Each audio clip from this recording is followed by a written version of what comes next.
When we were making Hill Street Blues, a woman came to see me who was a Broadway producer. She had a proposal for me that I thought was very intriguing, which was to take Hill Street Blues to Broadway as a musical.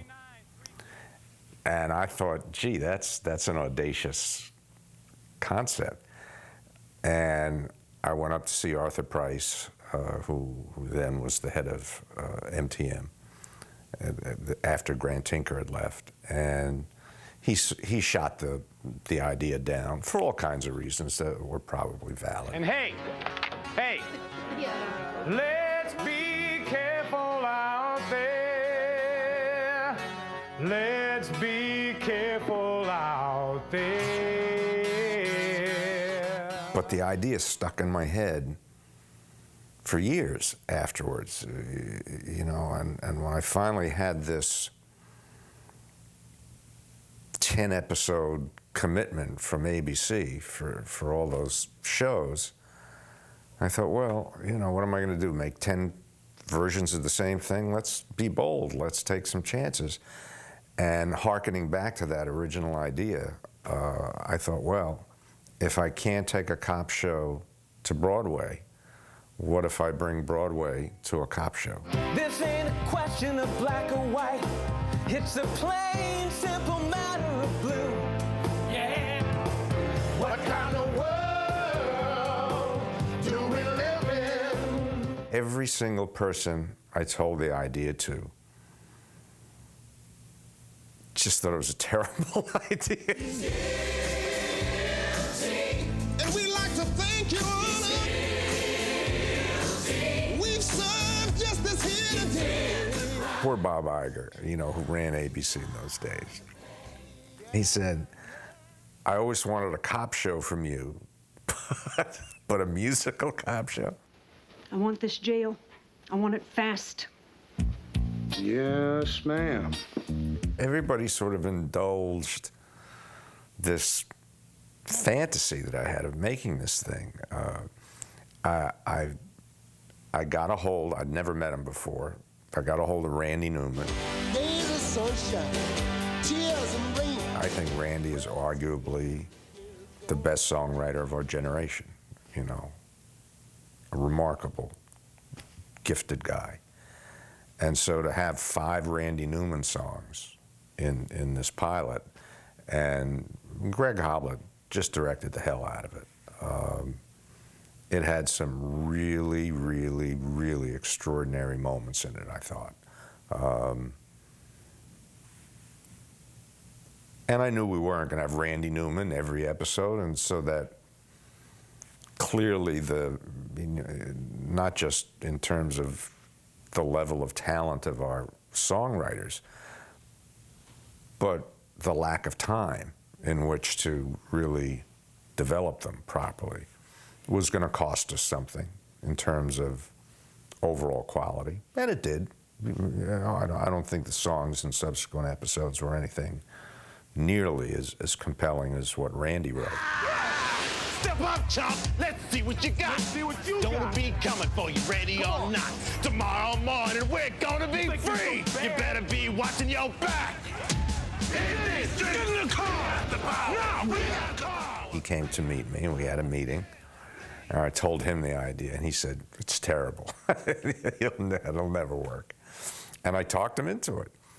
And then I went to Mike Post, who was our composer for Hill Street and LA Law, and, you know. And we were very good friends. I told him the idea. He said, you're nuts. You know? But I just believed in it. I thought, you know, let's give it a try. When all that's left is a photograph. Not one golden moment in the sun. Doing what had to be done. Living under the gun. Under the gun. One of the conventions of television storytelling is that, at least in my body of work over the years, is that it's real. I mean, I've never done science fiction or, you know, vampires or space operas or anything like that. You know, cop shows, law shows, medical shows.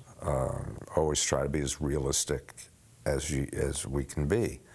And I think certainly by 1990, with the success that I'd had with 3 other television series, there was a certain expectation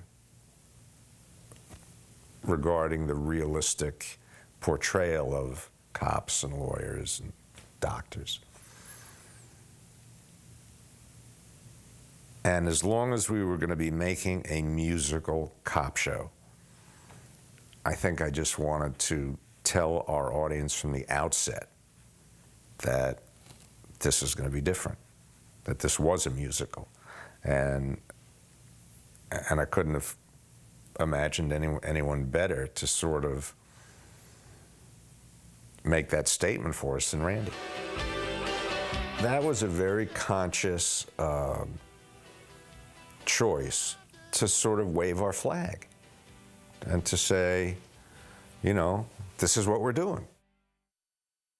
William Finkelstein, Billy Finkelstein, is a wonderful writer, and he came to work with me and David Kelly and our group on LA right from the beginning of LA Law. And he was a really talented guy and a wonderful friend. And, you know, I thought, come on, let's do this together.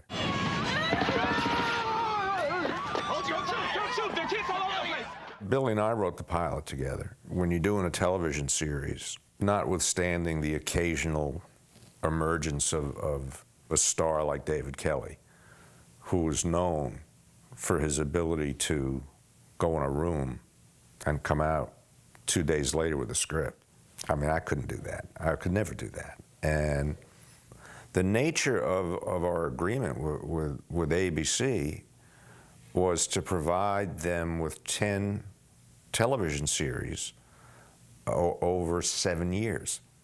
So there's no way, given that timeline, that you could afford the luxury of saying, all right, let's sit and write all 13 episodes, if you will, which is the standard first season commitment, before we shoot. No, you know, the network presses the button and you've made your pilot and you assemble your writing staff and you start. Then you give yourself about a 3-month head start if you can. In those days, it's probably a little less because shows would get programmed in May and you'd have to go into production end of July. So, you know, it was like 10 to 12 weeks of prep time. And we would just be writing like crazy. And, you know, we would probably start principal photography on the series episodes. And if we were lucky, we'd have 3 or 4 scripts on the table. But by then, we would pretty much have a concept of where we were going, so that we weren't thrashing around in the dark in terms of what stories we wanted to tell. And so for me, I always felt that my first responsibility was story. Because to me, that's the heavy lifting in television, is coming up with coherent, smart, engaging, emotionally relevant stories. And if the stories are really strong and you have a group of writers that you trust, you're going to get great scripts. So I felt my ability to you know, choreograph story was my primary responsibility. My second responsibility, as necessary, was to do a lot of rewriting, which I did, which I never took credit for. And that the least effective use of my time would be to go off and write originals. Because if I'm off writing originals, what's everybody else in the room doing? There's nobody running the ship, you know. And I've heard too many stories over the years of writers' rooms that were rudderless because the boss was never there. You know, the boss was off writing his own thing or her own thing, and all these other writers are sitting around with their thumbs up their butts going, well, what are we supposed to do? So as much as I love writing, and I've found ways over the years to do my own writing, when it comes to television, first and foremost is get the stories right. Detective Potts was in the room at the time. I'll need immunity for him and Lieutenant Ralph Ruskin in order to make a murder case against LaRusso. We can do that. Murder. In another age, he would have ridden back into town, gotten himself a shave, a haircut, a bath, and a whore. It's a regrettable situation, Chief. This was an interesting dilemma when we were casting the pilot of Cop Rock because, A, I didn't want to hire voices to pre-record for actors. I wanted actors who could sing. The standards were very high, vocally. You know, between Mike Post and Randy Newman, I was happy to trust their judgment about the quality of musicianship and vocal skills. In many cases, and I don't want to name particular actors for obvious reasons, but in many cases, we hired actors that if not for their vocal skills, I wouldn't have hired. Because ultimately we felt that if we didn't have real credibility vocally with our characters, then we would fail, for sure. And so in certain ways we compromised because we needed two separate talents wrapped in one package, and you know that sort of lengthens the odds of finding an ensemble where everyone has a professional level vocal talent along with a professional level acting talent. So we made certain compromises, in casting the ensemble, because in the final analysis, by and large, I leaned more towards vocal ability. I can't believe it's so strange somehow. I've come so far, don't stop me now. The conceit of a musical, almost by definition, is that everybody up there can sing their asses off, you know? And we didn't want to compromise that. If we were going to embrace the conceit of making a musical, then we felt the voices had to be on a par.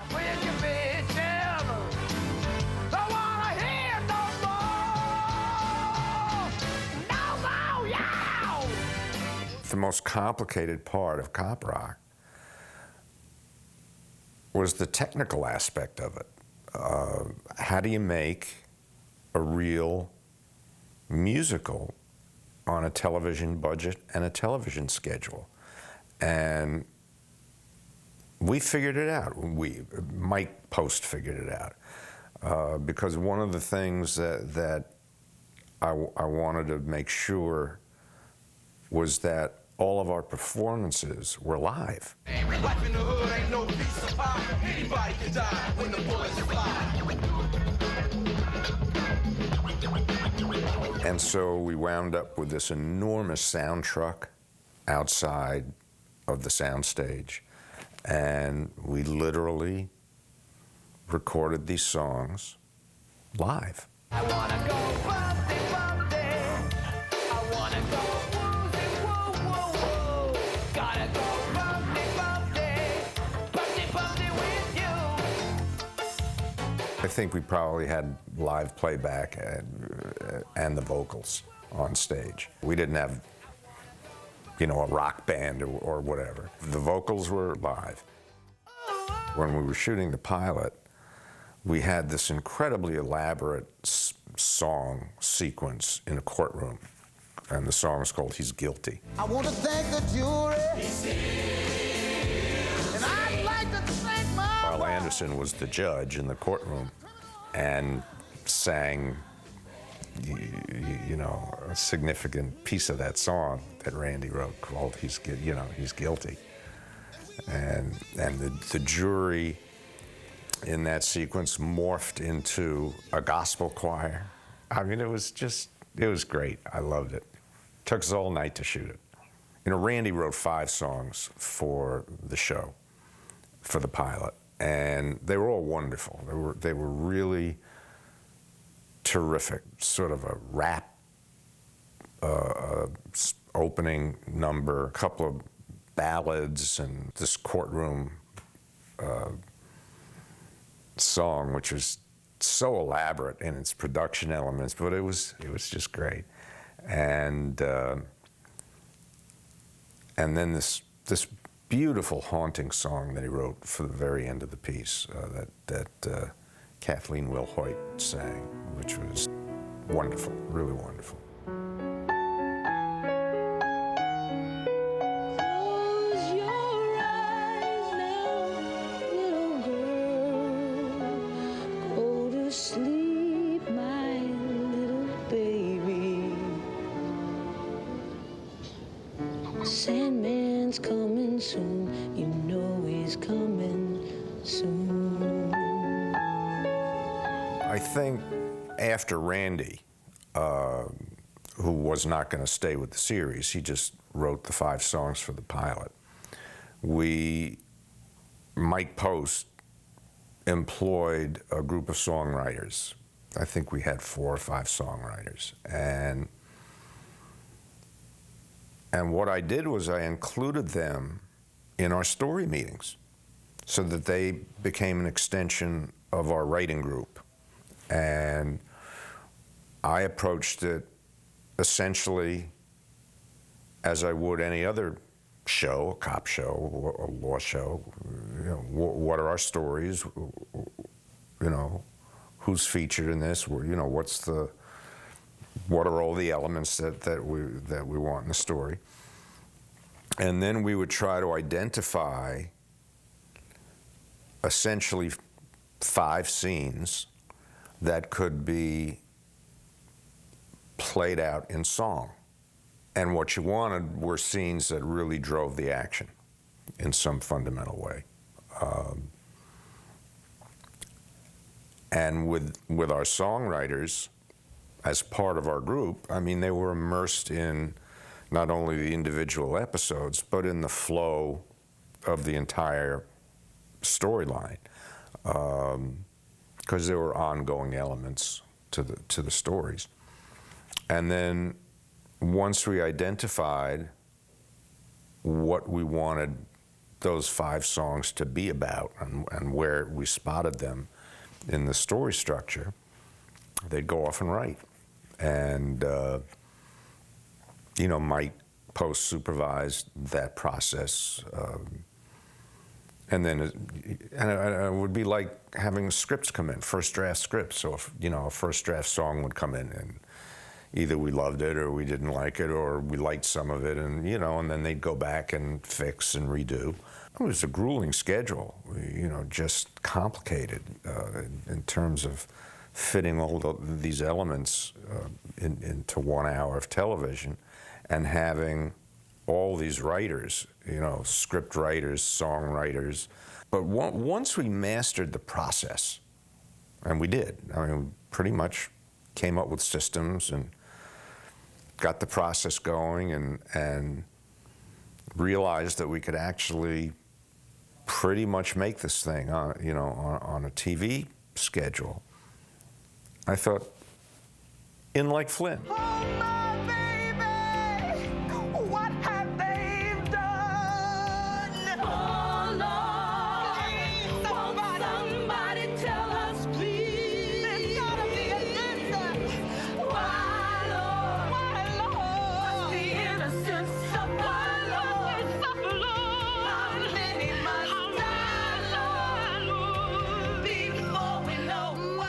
I really thought that this was such an original idea and such a unique approach that if we could actually figure out the physical challenges of it, I knew I could make a good cop show.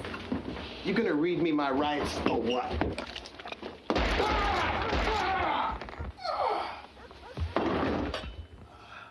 And I thought the music would really just make it different and special and focus emotions in a unique way. It had never been done before. This year's winners of the LAPD Medal of Valor. You honor me with glory. I'm proud to heed the call.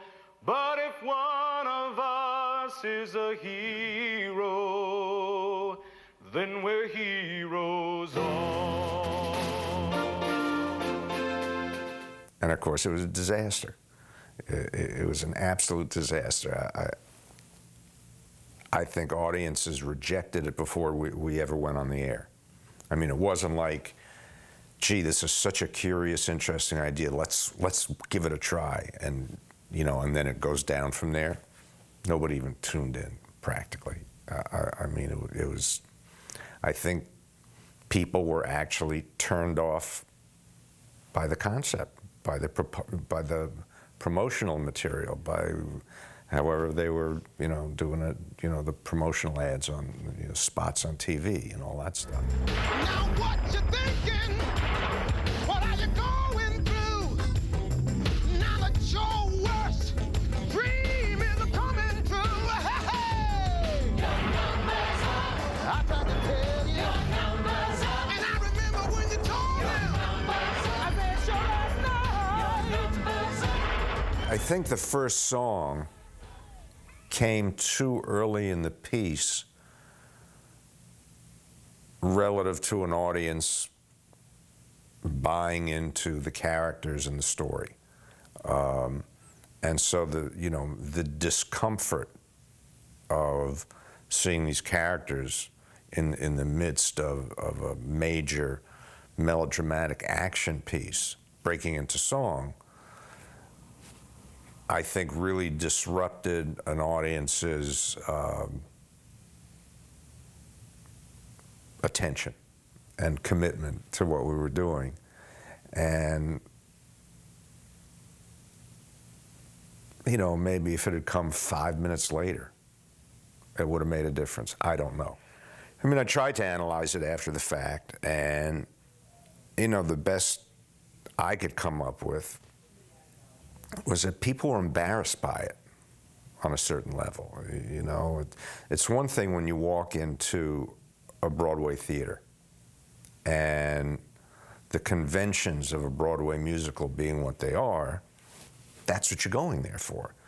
And you're part of an audience, a live audience, and you're in the dark, and the show is presented, and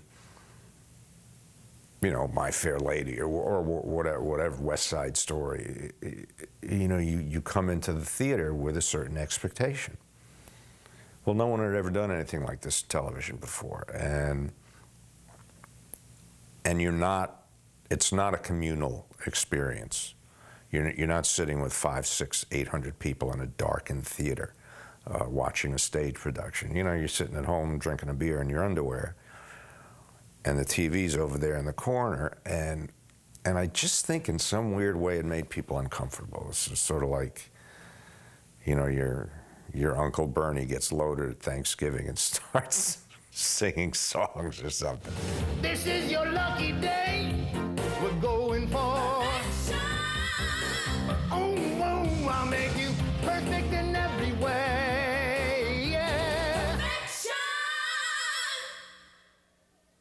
Those were techniques we'd evolved over the course of making Hill Street, you know, which was really for all of us on Cop Rock. Greg Hoblet, who directed the pilot and co-executive produced the series. We had over time developed these little techniques to try to enhance the emotional impact of a moment at the end of an act so that you didn't make that totally hard cut from, you know, this very emotional scene, bam, to selling cheese or something, you know, so that you just had that little, almost subliminal, transitional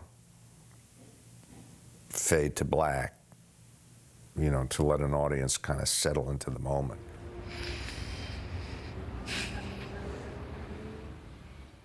We had evolved certain stylistic ways of doing things, you know, that I suppose in retrospect you could identify as signature elements of the shows.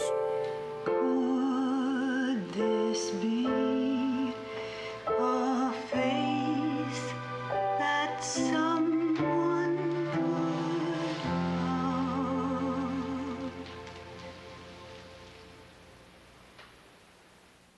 Whatever the flaws were, either in the music or to whatever extent there were flaws just as a cop show, although I don't think you could separate the two really. I don't think that's the reason it failed. I think it failed for much more fundamental reasons, having to do with an audience's unwillingness to embrace that experiment in television at that time. Now this is 25 plus years ago, you know, and since then we've had Glee and other shows that have really experimented with music and done interesting things. If we tried it today in this environment, I think it's a show you could probably pitch and sell today. If we hadn't done it 25 years ago and fallen flat on our asses. Because I think the way technology has advanced not only the making of television, but has completely changed the way people watch television. You know, you could sit and binge watch Cop Rock if you wanted to in 2 nights, easily. We only aired, I think, 7 of them initially, and then it just was so dismal in its performance that, you know, they yanked it.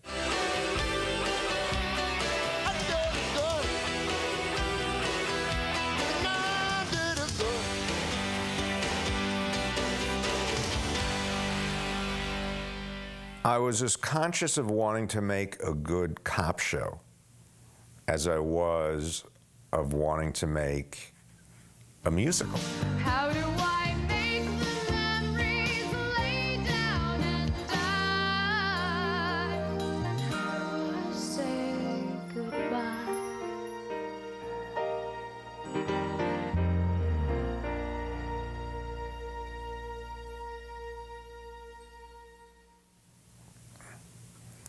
Obviously, I'm in a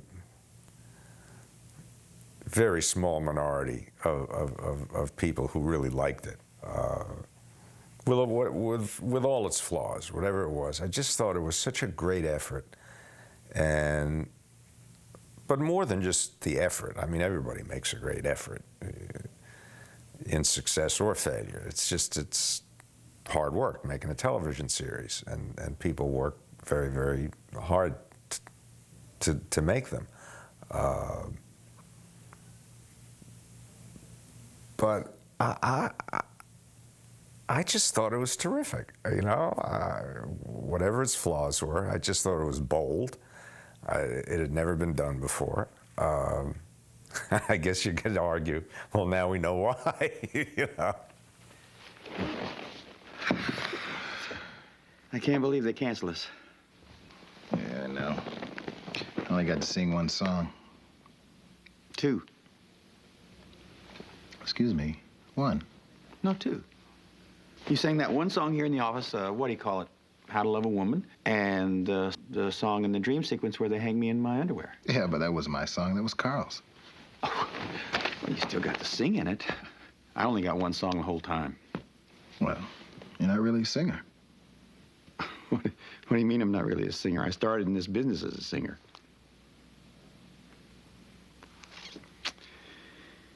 This was a great job. Under normal circumstances, you make a show that the audience doesn't respond to particularly well, and you get canceled after 13 episodes. Cop Rock was such a spectacular failure in terms of ratings and dropping like a stone every week, and it was a very expensive show, that by episode 4, everybody knew that this was a show that wasn't going to survive. Fox knew it. I knew it. I mean, I'm a realist. I've been in the business a long time. And so it really was a matter of cutting our losses.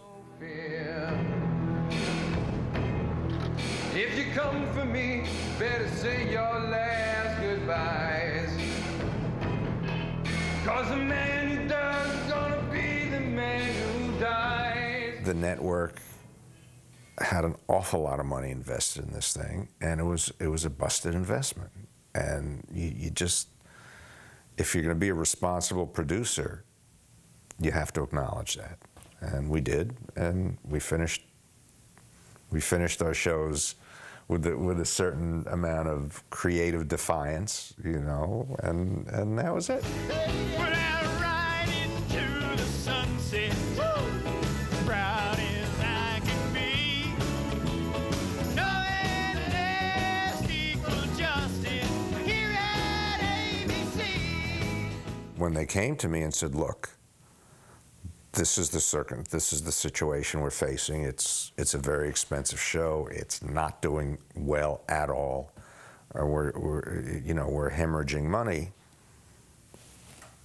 I had no argument to continue. I'm a realist. I'm a big boy. I'd been there before, and this was not like a show on the bubble. This was a show under the bubble. It was underwater, and and so we just vowed to finish our episodes with a certain kind of delight, that we weren't going to slink off the stage. We were going to, be broad and theatrical to the last note. Well, I guess it ain't really over till the fat lady sings.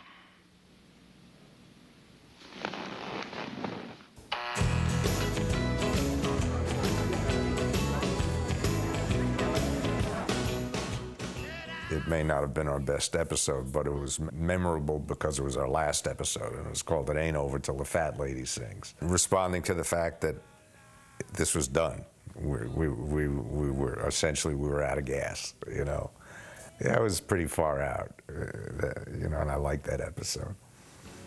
It ain't over till the fat lady sings. Bye-bye, baby. Cop Rock was a gift that just kept on giving. I mean, people never let me alone about it.